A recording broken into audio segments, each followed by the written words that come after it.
Good morning.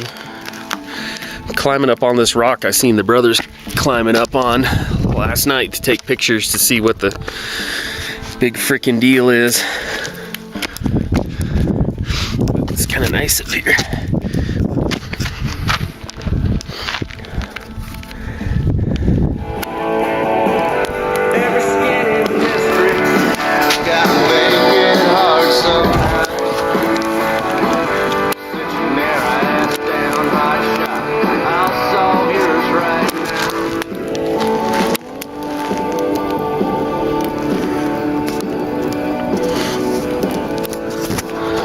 Yeah, morning number 2.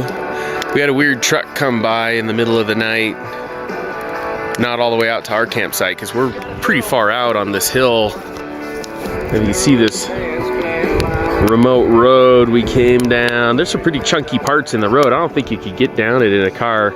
But in the middle of the night, we seen this truck coming along this ridge way over there.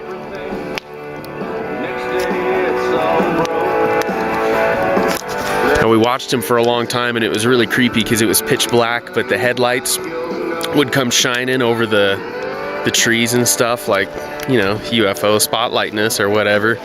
And there's nothing out this road, so we're thinking, what's this guy doing at 1 in the morning?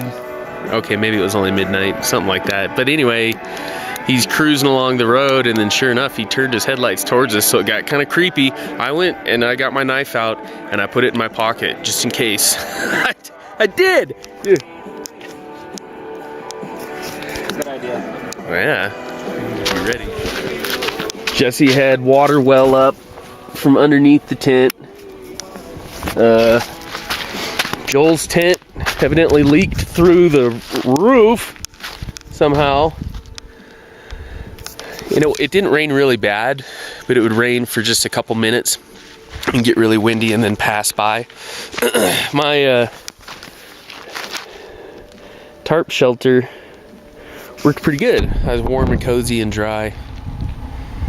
I didn't sleep very good because of the wind and the rain making a bunch of noise, but I was warm and dry. So in the course of fixing a intermittent switch, we've accidentally caused more damage, and when I say we, I mean Jason. Yeah, we have a bad switch that I put somewhere. Somehow these switches aren't made for dirt bikes. Switch is supposed to go in that hole. And in the course of testing, we've burned out this fuse, which is good that we have a fuse, but bad that we don't have any extra fuses. We'll figure something out. So here's the new switch. Piece of broken off wire there. Watch the switch. Power on. Well, nice. Once we get a new fuse anyway, or a new something in there. So now we got to find a new piece of metal to break off of somewhere, maybe off of Joel's motorcycle.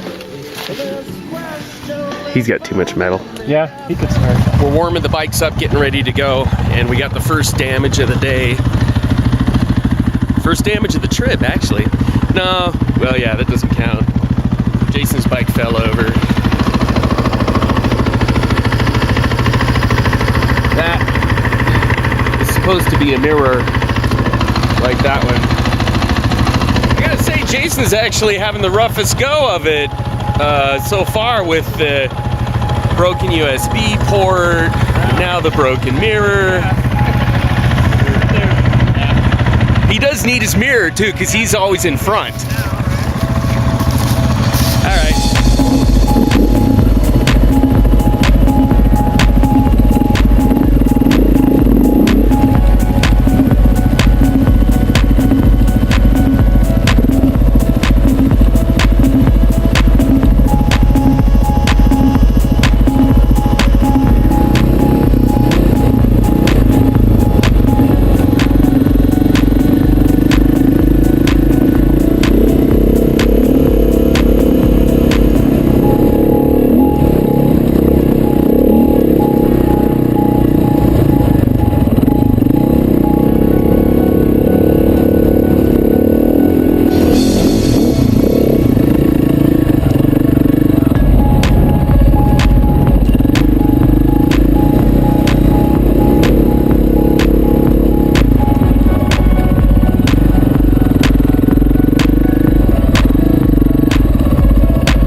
open, I say we go. Huh? Says it's open. In spite of the gate. Yeah.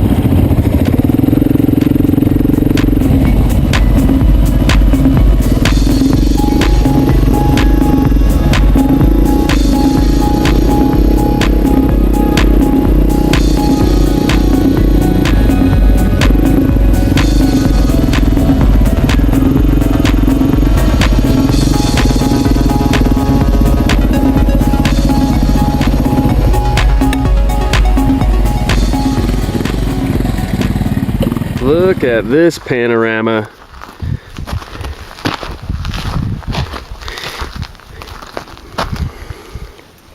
There's some kind of lookout tower behind us. We're gonna go check it out.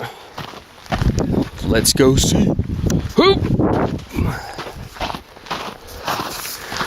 Oh, you can see way over there, there's the road that we came up. Got wild lupine at the lookout. If you look at the construction of the lookout with the way the windows are and the doors, looks exactly like the lookouts in the Cascade Range. Great condition. Look at that. Got a little weather last night. 200. Fantastic. See, these are probably mainly for support, but I wonder about lightning, because I mean I heard some rumbling last night. That's copper. Oh yeah, you got a lightning rod up there on top. I was sleeping right next to my motorcycle and I heard the thunder and I wondered wonder if I shouldn't sleep next to a big hunk of metal. So I was just saying that I really like riding without stuff in my pockets, and Joel was too. And what's helping that out is we're trying out all these bags and they're working out pretty sweet. The flare in the middle of my camera is driving me nuts, but I'm keeping everything I would normally keep in my pockets in these bags. Okay. Cold pills and Tums. Okay, so now I look old. I shouldn't have opened that. That was like opening my underwear drawer. And we've been going over some pretty bumpy terrain, and it's held on really good. So day one, 80 miles or so, maybe 90 miles of riding so far, and I'm pretty happy. Thank you, Mike.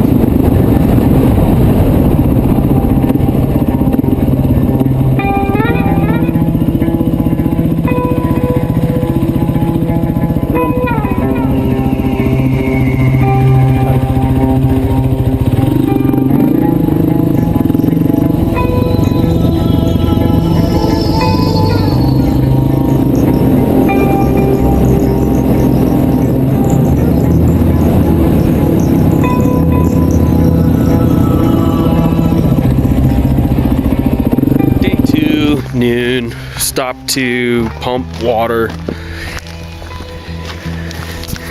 out of this little stream, because I wisely used my water to make orange Gatorade last night and spike it with whipped cream vodka, and I would recommend that to anybody. There's no exact planned camp spot because I haven't been on this stretch of road. Yeah, how many miles are we I don't know, you keep asking those kinds of questions. Well, yeah. So, I guess I should have brought GPS. About the same as yesterday. It's fine. Are we done? No. What? Nobody wanted to use mine, so yeah. You touched your ends together.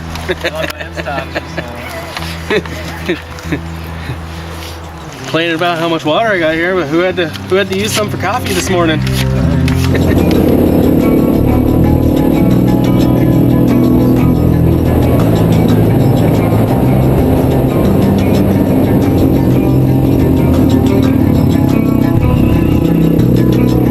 Good news, Jesse's bike is cutting out and dying. So we're all scratching our heads looking at it, pretending like we might know what it is. It's in there somewhere. I don't know. It's really bumpy. And Jesse lost his Fireball.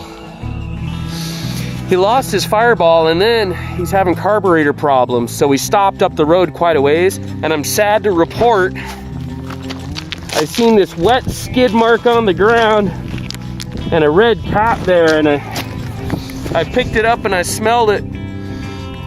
Sorry dude, that was your Fireball. You know, I gotta go back and give the bad news to Jess.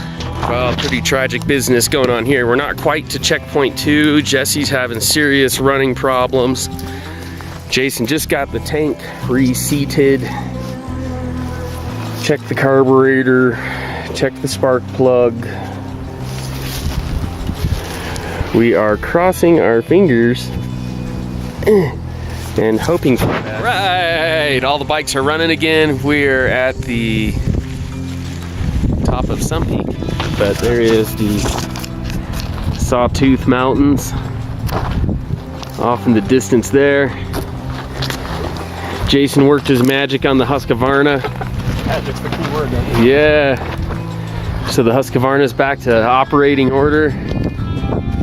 And we're on the road again, maybe 7 miles out from finding our next campground. It's gonna be hard to get a campground as cool as last night's campground. So we'll have to think up some criteria, some judging criteria, epicness being one of them. How do you define that? I'll have to think about that. Decide later, probably after Fireball. Oh!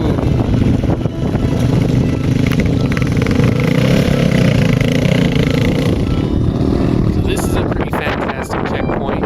I don't know what elevation